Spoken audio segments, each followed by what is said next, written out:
Selamat pagi, selamat siang, selamat sore, selamat malam dimanapun teman-teman berada. Nama saya Robin Sunjaya dengan NPM 2031001. Hendak menjelaskan salah satu kasus kejahatan cyber dengan perspektif hukum. Kasus yang akan saya bahas yaitu data KPAI yang diduga bocor pada tahun 2021, tepatnya pada bulan Oktober. Sebelum saya menjelaskan kasus dari kebocoran data KPAI, saya ingin menjelaskan sedikit tentang apa itu hukum cyber. Hukum cyber atau cyber law adalah aspek hukum yang ruang lingkupnya meliputi setiap aspek yang berhubungan dengan orang perorangan atau subjek hukum yang menggunakan dan memanfaatkan teknologi internet yang dimulai pada saat mulai online dan memasuki dunia cyber atau dunia maya. Indonesia sekarang berada dalam era globalisasi ditandai dengan era teknologi informasi dan komunikasi atau yang biasa disebut dengan TIK yang memperkenalkan dunia maya, yaitu cyberspace dan virtual world melalui jaringan internet. Komunikasi dengan media elektronik tanpa kertas. Seseorang akan memasuki dunia maya yang bersifat abstrak, universal, lepas dari keadaan tempat dan waktu melalui media elektronik ini. Undang-undang yang mengatur mengenai teknologi informasi ini diantaranya: yang pertama, Undang-Undang Hak Cipta Nomor 19 Tahun 2002 tentang Hak Cipta.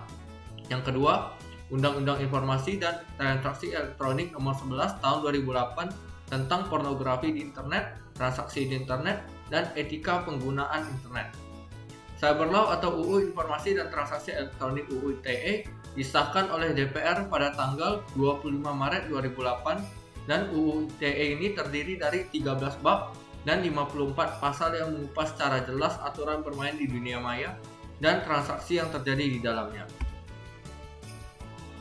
Secara garis besar, terdapat 5 pembahasan cyber law di setiap negara, yaitu information security, yaitu mengangkut dengan masalah keautentikan pengirim atau penerima dan integritas dari pesan yang mengalir melalui internet. Dalam hal ini diatur masalah kerahasiaan dan keabsahan tanda tangan elektronik. Yang kedua, online transaction yang meliputi penawaran, jual beli, pembayaran, hingga pengiriman barang melalui internet. Yang ketiga adalah right in electronic information, yaitu mengenai hak cipta dan hak-hak yang muncul bagi pengguna maupun penyedia konten. Yang keempat, regulation information content, yaitu perangkat hukum yang mengatur sejauh mana konten yang dialirkan melalui internet. Selanjutnya, yang kelima, regulation online contact, yaitu tata krama dalam berkomunikasi dan berbisnis melalui internet termasuk perpajakan, restriksi ekspor-impor, kriminalitas, dan yuridisi hukum. Database milik Komisi Perlindungan Anak Indonesia atau yang bisa disebut dengan KPAI diduga bocor dan telah dijual di situs jual beli data ilegal online yang biasa didapat dari hasil peretasan dan kebocoran. Red Forms. Database tersebut diunggah pada 13 Oktober 2021 pukul 11.07 malam dengan nama Leak Database KPAI oleh akun C77. Kabar kebocoran data itu pun lantas viral di media sosial, yaitu Twitter. Diduga data yang diretas dari KPAI dan dijual di forum ini merupakan yakni identitas pribadi dari orang yang pernah melakukan pengaduan ke KPAI.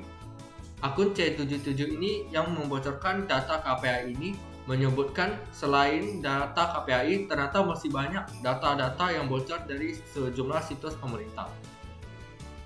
Saat ditelusuri, data yang disediakan mulai dari nama, nomor KTP, kewarganegaraan, nomor telepon, nomor handphone, agama, pekerjaan, pendidikan, alamat, email, tempat tanggal lahir, jenis kelamin, sampai kota tempat tinggal. Data-data tersebut merupakan data diri yang sangat rentan untuk dieksploitasi secara daring, seperti penipuan online seperti yang kerap terjadi belakangan ini. Sebelumnya, sebanyak 279 juta data penduduk Indonesia juga diduga bocor dan dijual di situs Trade Forum. Sebagian data yang bocor merupakan itu milik BPJS Kesehatan. Selanjutnya, mengakses, mengambil, dan meretas sistem elektronik milik orang lain dengan cara apapun. yaitu pasal 30 Undang-Undang ITE. Yang kedua, mengubah, merusak, memindahkan ke tempat yang tidak berhak, menyembunyikan informasi atau dokumen elektronik, serta membuka dokumen atau informasi rahasia dengan pasal 32 Undang-Undang ITE yang bersangkutan dengan kasus pencurian data KPAI ini. Selanjutnya, contoh kasus cybercrime yang terjadi di kasus ini antara lain adalah phishing dan DDoS. Phishing yaitu pencurian data korban seperti user ID, password, dan lainnya. Sedangkan DDoS yaitu serangan terhadap server yang menghabiskan resource yang ada di website. Berdasarkan kasus pencurian data KPAI, tindak pidana pencurian data pribadi yaitu sebagaimana Anda tanyakan dapat dijerat dengan menggunakan pasal 67 ayat 1 dan 3 Undang-Undang PDP, yakni dengan ancaman pidana penjara semaksimal 5 tahun dan atau pidana denda semaksimal 5 miliar. Salah satu kemungkinan yang menyebabkan Indonesia rawan terkena serangan cyber adalah penggunaan software bajakan serta ketidaktahuan pengguna terhadap bahaya cybercrime. Saat ini sudah banyak perusahaan di Indonesia yang sudah menerapkan digitalisasi. Namun sayangnya tidak diimbangi dengan peningkatan sistem keamanan yang baik. Berikut adalah proses-proses penyelesaiannya.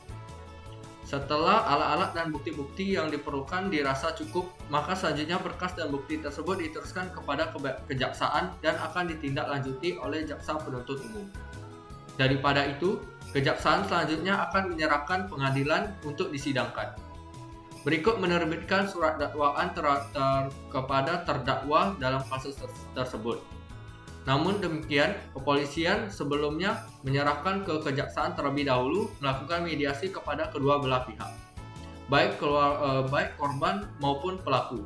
Jika langkah mediasi ini berhasil melalui proses damai, maka berkas kasus tersebut tidak akan dilimpahkan lagi ke kejaksaan. Dengan kata lain, kasus tersebut berakhir di kantor polisi. Namun sebaliknya, jika gagal, maka kasus ini akan berlanjut hingga pengadilan. Tindakan-tindakan yang mengatasi kejahatan cyber dapat dilakukan sebagai berikut, yaitu pengembangan program modifikasi perilaku, peningkatan pelayanan jasa kelembagaan untuk si pelanggar. Selanjutnya, penciptaan jasa baru untuk kedua-duanya, yaitu pelanggar dan orang-orang yang berpotensi untuk melakukan pelanggaran ini. Selanjutnya, pengembangan program untuk menetralkan pengaruh yang menggerakkan anak-anak, seperti halnya orang dewasa, agar tidak bergeser ke dalam pelanggaran hukum. Berikut adalah pasal dan sanksi dari kasus kejahatan pencurian data elektronik. Yang pertama, dengan sengaja, tanpa hak, dan tanpa hak atau melawan hukum dan mengakses dan atau sistem elektronik orang lain dengan cara apapun, yaitu dipidana dengan penjara paling lama 6 tahun dan atau denda paling banyak sebesar 600 juta rupiah. Selanjutnya, yang kedua dengan sengaja dan tanpa hak atau melawan hukum mengakses komputer dan atau sistem orang lain dengan cara apapun untuk tujuan memperoleh informasi elektronik dan atau dokumen elektronik, yaitu ayat 2 dipidana dengan penjara paling lama 7 tahun dan atau denda paling banyak 700 juta rupiah. Selanjutnya, dengan sengaja dan atau melawan hukum dengan tanpa hak mengakses komputer dan atau sistem elektronik dengan tujuan melanggar, menerobos, melampaui, menjebol sistem pengamanan, yaitu ayat 3 dipidana dengan pidana paling lama 8 tahun dan atau denda paling banyak 800 juta rupiah. Berikut adalah dasar hukum pelanggaran kode etik profesi. Pada kasus ini, pelanggaran kode etik profesi yang dilakukan adalah hacker atau cracker. Hacker yang menggunakan data pribadi yaitu identitas orang lain untuk melakukan penipuan melalui akun yang dihacknya dan dapat dijerat pasal pelanggaran data pribadi yang tercantum dalam ketentuan pasal 65 ayat 1 dan 3 Jonto pasal 67 ayat 1 dan 3 UU PDP. Berikut pasal 32 ayat 1 Jonto, pasal 33 Undang-Undang Nomor 11 Tahun 2008 tentang informasi dan transaksi elektronik. Selanjutnya terjerat pasal 32 ayat 1 dan pasal 33 tentang elektronik informasi. Selanjutnya, berangkat dari kenyataan ini, pemerintah Indonesia menyadari bahwa untuk menyelesaikan persoalan cybercrime ini dibutuhkan suatu perangkat hukum yang baru. Hal ini disebabkan oleh perkembangan teknologi informasi yang demikian cepat dan semakin canggih, sementara di pihak hukum, pidana masih mengacu pada asas-asas hukum positif konvensional. Oleh sebab itu, diperlukan sebuah perangkat-perangkat hukum baru untuk fondasi asasnya yang sesuai dengan arena kejahatan itu dilakukan. Hanya dengan begitu, penyelesaian persoalan dapat teratasi. Dengan kesimpulan, hukum di Indonesia harus mengikuti kejahatan cyber yang ada. Sekian penjelasan hukum cyber yang terjadi di Indonesia. Jika ada kesalahan-kesalahan kata atau pengucapan yang kurang berkenan, saya mohon maaf. Akhir kata, saya ucapkan terima kasih.